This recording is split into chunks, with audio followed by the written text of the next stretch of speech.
آئیے پروگرام کو آگے بڑھایا جائے اور میں گزارش کروں آپ کے اس مدرسے کے طالب محمد عالمین ابن محمد یامین جو آپ کے سامنے تقریر پیش کریں گے، ان سے گزارش کرنا چاہتا ہوں کہ وہ آ جائیں اور تقریر پیش کریں۔ السلام علیکم ورحمۃ اللہ وبرکاتہ۔ نحمده ونصلي على رسوله الكريم، أما بعد فأعوذ بالله من الشيطان الرجيم، بسم الله الرحمن الرحيم۔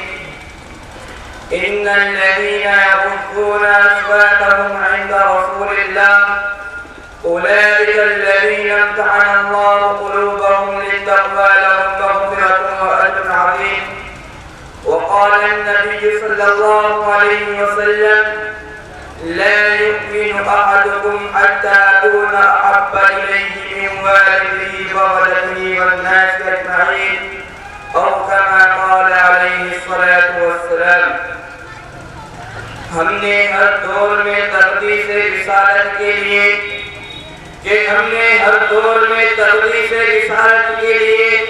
وقت کی تیز ہواؤں سے بغاوت کی ہے، توڑ کر سلسلہ رسم سیاست کا طرف ایک تقنا میں محمد سے محبت کی ہے۔ قابل احترام اور حضرات علماء کرام، دیگر حاضرین مجلس، یوں تو ہر دور میں مبعوث کیے جانے والے پیغمبر اور رسول کے متبعین نے اپنی نبی سے محبت کی ہے، مگر تاجدار خیر الامم کے جانکاروں کی جانکاری کی مثال پوری تاریخ عالم میں کہیں نہیں ملتی۔ جو شخص بھی رسول اکرم حضور اکرم صلی اللہ علیہ وسلم پر ایمان لایا، اس کے رگ و ریشے میں حضور کی محبت اس طرح پیوست ہو جایا کرتی کہ دنیا کی کوئی بھی طاقت اس کی محبت چھین نہیں سکتی۔ ایک ادنا سے ادنا صحابی کے پیغمبر جس کی حضور سے کوئی رشتہ داری نہیں، حضور سے کوئی قرابت نہیں، حضور سے کوئی خاندانی تعلق نہیں، حضور سے کوئی رشتہ داری نہیں، لیکن جب وہ ایمان لے آتا اور اپنی زبان سے محمد کی رسالت کا اقرار کر لیتا تو حضور کا اس طرح دیوانہ اور سچا عاشق بن جاتا، حضور سے ایک محبت ہو جاتی اور ایسا نشر کر جاتا تھا کہ دنیا کی ساری مصیبتیں اور سارے خرابات اس کے لیے ہیج ہو جایا کرتے تھے۔ ایمان لانے کے بعد اب صرف ایک ہی نام کی رہ ہوا کرتی تھی، وہ تھا محمد محمد محمد۔ اب طریقہ ہوگا تو صرف محمد کا، اب قانون ہوگا تو صرف محمد کا، اب حکم چلے گا تو صرف محمد کا۔ ہاں کلمہ پڑھنے کے بعد وہ محمد صلی اللہ علیہ وسلم کا سچا غلام بن جایا کرتے تھے اور ان کے آخری قطرے کا غلام میں کوئی شکل نہیں آتی تھی۔ یہی وہ طریقہ محبت کی حضور کی، جتنے ذرے کو آفتاب بنا دیا، ادنے کو اعلیٰ بنا دیا، قطرہ تھا بوند ہو گئی، بوند تھی لہر ہو گئی، لہر تھی دریا بن گیا۔ ابو بکر تھا ایمان لے آیا، صدیق اکبر بن گیا، عمر پہلے صرف عمر تھا ایمان لے آیا، فاروق اعظم بن گیا، عثمان پہلے صرف عثمان تھا ایمان لے آیا، جامع القرآن بن گیا، علی پہلے صرف علی تھا ایمان لے آیا، حیدر کرار بن گیا، بلال حبشی پہلے صرف غلام تھا ایمان لے آیا، دنیا کا امام بن گیا۔ اور خالق کائنات کی زبان میں ان صحابہ کو کہیں اولئک هم المفلحون کا خطاب ملا، کہیں اولئک هم الراشدون کا پروانہ ملا، کہیں لهم مغفرۃ واجر عظیم کی بشارت ملی، کہیں یؤثرون علی انفسهم ولو كان بهم خصاصۃ فسد دے کر رہی دنیا تک ان کا نام روشن کر دیا۔ اور جب یہ لوگ دربار رسالت میں حاضر ہوتے تو کیا چرچا ہوتی تھی؟ سورہ حجرات اٹھا کر دیکھو، ارشاد باری ہے ان الذین یغضون اصواتهم عند رسول اللہ اولئک الذین امتحن اللہ قلوبهم للتقوی لهم مغفرۃ واجر عظیم۔ جو لوگ حضور اکرم صلی اللہ علیہ وسلم کے سامنے اپنی آواز کو پست رکھتے ہیں، یہ وہی ہیں جن کے دلوں کا امتحان خدا تعالیٰ نے تقوی میں لے لیا ہے۔ اور ترمذی شریف کی روایت ہے اذا تکلم النبی صلی اللہ علیہ وسلم اترك جلساءه كأنه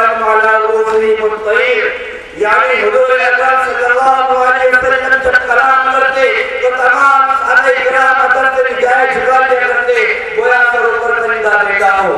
اللہ اکبر. یہ ادب تھا حضور کا, یہ احترام تھا پیغمبر کا. ارے یہ ادب احترام کیوں؟ اس لیے کہ صحابہ کرام کو حضور اکرم صلی اللہ علیہ وسلم دل و جان اور آل و اولاد سے بھی زیادہ محبوب تھے. عقیدت و محبت انسان کو ادب پر مجبور کر دیتی ہے. چنانچہ حضرت علی سے کسی نے پوچھا کہ رسول اللہ صلی اللہ علیہ وسلم کے ساتھ تمہاری محبت کیسی ہوتی تھی؟ فرمایا خدا نبی اکرم صلی اللہ علیہ وسلم ہم کو فرزند و مادر سے بھی زیادہ محبوب اور اس سے بھی زیادہ پیارے تھے. امیر ابن العاص کہتے ہیں کہ رسول اللہ صلی اللہ علیہ وسلم سے بڑھ کر مجھے کوئی پیارا نہ تھا, مگر میرے دل میں حضور اکرم صلی اللہ علیہ وسلم کا جلال اس قدر تھا کہ میں آنکھ بھر کر آپ صلی اللہ علیہ وسلم کو نہ دیکھ سکتا تھا. ایک قوم کے غریب مسلمانوں, اس سے بھی آگے بڑھ کر ہجرت کے وقت نبی رسول حضرت ابوبکر صدیق رضی اللہ تعالیٰ کی جانکاری کا حال کرو. جب رات و غزہ کے پجاریوں نے اللہ کے لاکھ نبی رحمت للعالمین کو ہجرت کرنے پر مجبور کر دیا تو آپ صلی اللہ علیہ وسلم شرعی تاریخی میں اپنی جان ابوبکر کو ساتھ لے کر اپنے محبوب وطن مکہ المکرمہ کی سرزمین سے کوچ فرما گئے. رات کا بہن وقت تھا, رات کا تاریخ تھا, زمین پتھریلی تھی. جب آپ چلتے تو قدم مبارک کو نوکیلے پتھر سے چوٹ لگتی اور سخت تکلیف محسوس ہوئی. یہ دیکھ کر عاشق رسول حضرت ابوبکر صدیق رضی اللہ تعالیٰ عنہ کا کلیجہ پھٹ پڑتا ہے. بےتاب ہو کر آپ کو اپنے کندھے پر بٹھا لیتے ہیں. جب غار کوہ تک پہنچے تو آپ نے وہاں ٹھہرنے کا ارادہ ظاہر فرمایا تو ابوبکر نے فرمایا کہ اللہ کے نبی آپ باہر تشریف رکھے تاکہ میں پہلے غار کو صاف کر آؤں. چنانچہ حضرت ابوبکر صدیق رضی اللہ تعالیٰ غار کے اندر داخل ہوتے ہیں اور تمام تکلیفیں چیز سے غار کو صاف کر کے اور تمام سوراخوں کو بند کر دیتے ہیں. لیکن یہ سوراخ باقی رہ گیا جس کے بند کرنے کے لیے کوئی سامان نہیں تھا. حضرت ابوبکر صدیق رضی اللہ تعالیٰ نے اپنا پاؤں سوراخ پر رکھ دیا جس کی وجہ سے وہ سوراخ بند ہو گیا اور آپ صلی اللہ علیہ وسلم کو اشارہ کیا. آپ صلی اللہ علیہ وسلم اندر داخل ہوتے ہیں اور تاکہ ماندہ حضرت ابوبکر صدیق رضی اللہ تعالیٰ کی جانوں پر سر رکھ کر سو گئے. اسی دوران ایک زہریلے سانپ نے حضرت ابوبکر کے پاؤں میں کاٹ لیا جس کی وجہ سے سخت تکلیف محسوس ہوئی. پورا بدن زہر آلود ہو گیا اور زہر کی بنا پر آپ کے اشتبال ہے مگر پیروں میں کوئی گنجش نہیں. پورا بدن زہر آلود ہے مگر زبان پر کوئی شکوہ نہیں. ہائے ہائے, یہ صرف اس لیے کہ کہیں پیغمبر کی نیند نہ کھل جائے.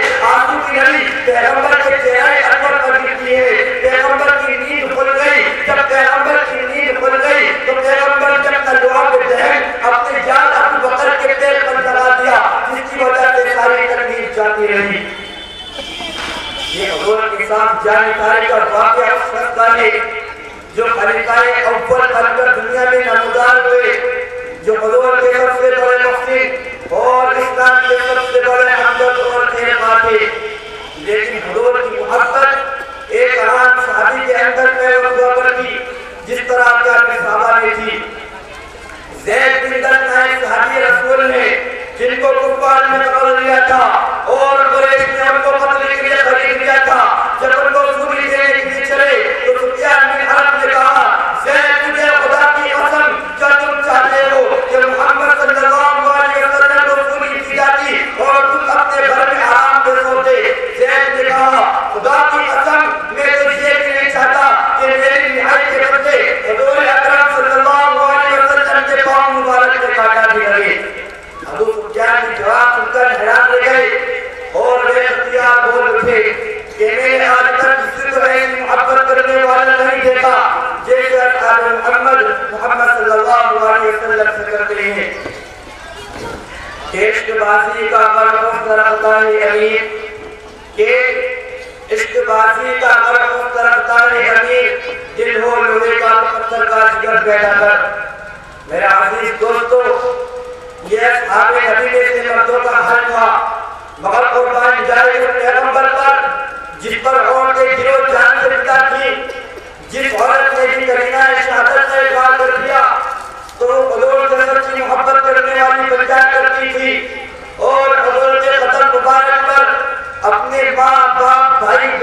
مال اور متاع عزیز سب کچھ قربان کر دیا کرتی تھی۔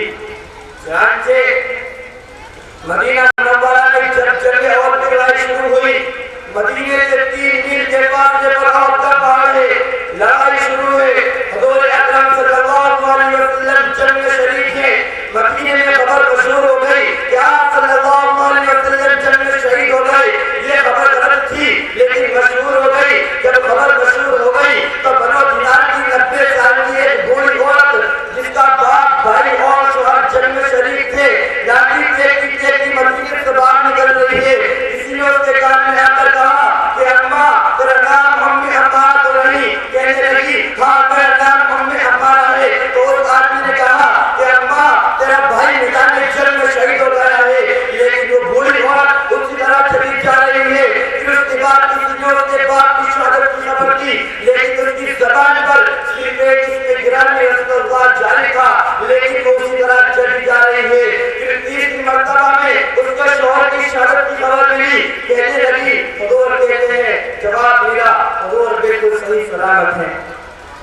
کہا چل کر دکھا دو مجھ کو صورت کرنے والے کی، یہ کہا چل کر دکھا دو مجھ کو صورت کرنے والے کی، ان تاریخ آنکھوں کو ضرورت ہے اجالے کی۔ اور جب حضور صلی اللہ علیہ وسلم پر اس بوڑھی عورت کی نگاہ پڑی تو بے اختیار چیخ اٹھی، کل مصیبت کا حد جنم یا رسول اللہ، اللہ کے نبی تیرے بعد ساری مصیبتیں میرے لیے ہیں چھے، میں بھی اور بات بھی شوہر کی برادر کی خطا، اس شاہد دین تیرے ہوتے ہوئے تحقیق نہیں ہم۔ شیطائی کہانی رسالت کے پروانوں بخاری شریف کی ایک مشہور حدیث ہے، روایت کرنے والے حضرت انس فرماتے ہیں کہ رسول اللہ صلی اللہ علیہ وسلم نے ارشاد فرمایا لا يؤمن احدكم حتى اكون احب اليه من والده وولده والناس اجمعين۔ ایک شخص حقیقی مومن اس وقت تک نہیں ہو سکتا جب تک کہ اس کے نزدیک والدین اور اولاد بلکہ تمام لوگوں سے زیادہ محبوب نہ ہو جاؤ۔ حضور کا یہ فرمان تھا اور تمام صحابہ اس پر عمل پیرا تھے، نبی کا یہ ارشاد تھا اور تمام صحابہ اس کے عاشق تھے، پیغمبر کا یہ فرمان تھا اور تمام صحابہ اس کے مصداق تھے۔ حضور اکرم صلی اللہ علیہ وسلم کا یہ قول تھا جو ایک صحابی کے پیغمبر کی زندگی میں اس طرح بچ گیا تھا کہ خدا کی قسم اگر صحابہ کرام کی شکل میں یہ عاشقان نبوت موجود نہ ہوتی تو ہمیں حدیث کا مفہوم سمجھانے والا کوئی نہ ہوتا۔ صلح حدیبیہ کے موقع پر کفار مکہ نے عروہ بن مسعود الثقفی کو عیش بنا کر بھیجا تاکہ مسلمان قوم حالات سرمایہ کریں اور قوم کو اس کی تفصیلی رپورٹ پیش کرے۔ قوم کو واپسی پر جو بیان دیا داستان عقیدت و محبت میں اس کی کوئی مثال نہیں ملتی۔ عروہ بن مسعود الثقفی نے اپنی قوم کو مخاطب کر کے کہا کہ لوگوں میں نے دیکھ و کسرا کا دربار دیکھا ہے، نجاشی کا دربار دیکھا ہے اور بڑے بڑے بادشاہوں کا دربار دیکھا ہے، مگر خدا کی قسم اصحاب محمد جو تعظیم محمد کی کرتے ہیں وہ آج تک میں نے کسی کے دربار میں نہیں دیکھا۔ جب محمد وضو کرتا تو اس کے ساتھ بچا ہوا پانی لینے کے لیے دوڑ پڑتے ہیں، وہ جب وہ تھوکتا تو کسی صحابی کے ہاتھ پر پڑتا ہے جس طرح اپنے چہرے پر کر لیتا ہے، وہ جب کوئی حکم دیتا تو تعمیر کے لیے سارے صحابہ دوڑ پڑتے ہیں، وہ جب کچھ بولتا تو سب چپ چاپ خاموش بیٹھے رہتے ہیں۔ اکبر کی وجہ سے کوئی محمد کی جانب نگاہ اٹھا کر نہیں دیکھ سکتا ہے۔ اللہ اکبر، یہ محبت کی حضور کی، یہ محبت کی رسول کی اور یہ احترام تھا اس پیغمبر رسول کا جس نے دنیا کی تقدیر کو بدلا ہے۔ اور حیرت تو یہ ہے کہ یہ الفت و تقلید و بیرونی زندگی کے گوشے میں اور ہر میدان میں پائی جاتی ہے۔ جب وہ صلح، فراخی ہو یا تنگی، خوشی ہو یا غم، کبھی بھی صحابہ کرام نے بنی اسرائیل کی طرح اذهب انت وربك فقاتلا انا هنا قاعدون کا جواب نہیں دیا۔ کبھی صحابہ کرام نے عیسائی قوم کی طرح اپنے پیغمبر کو مصیبت کی بھیٹ چلا کر کبھی بھی قدم پیچھے نہیں ہٹایا، بلکہ سرکار دو عالم کے پسینے پر سینکڑوں جانیں قربان ہونے کے لیے حرف قرار کرتی تھی۔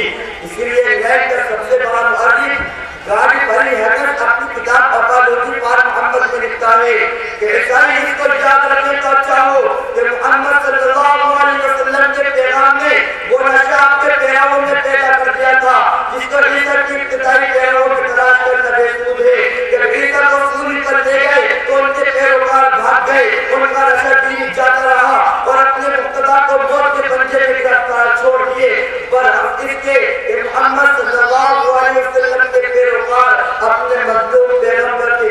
ہے اور آپ صلی اللہ علیہ وسلم کے بچاؤ کے لیے اپنی جانیں خطرے میں ڈال کر کل دشمنوں پر آپ کو غالب کر دیا۔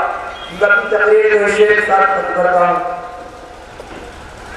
نبی کا حکم ہو تو کود جائیں ہم سمندر میں، کہ نبی کا حکم ہو تو کود جائیں ہم سمندر میں، اور جہاں کو محو کر دے نعرے اللہ اکبر میں۔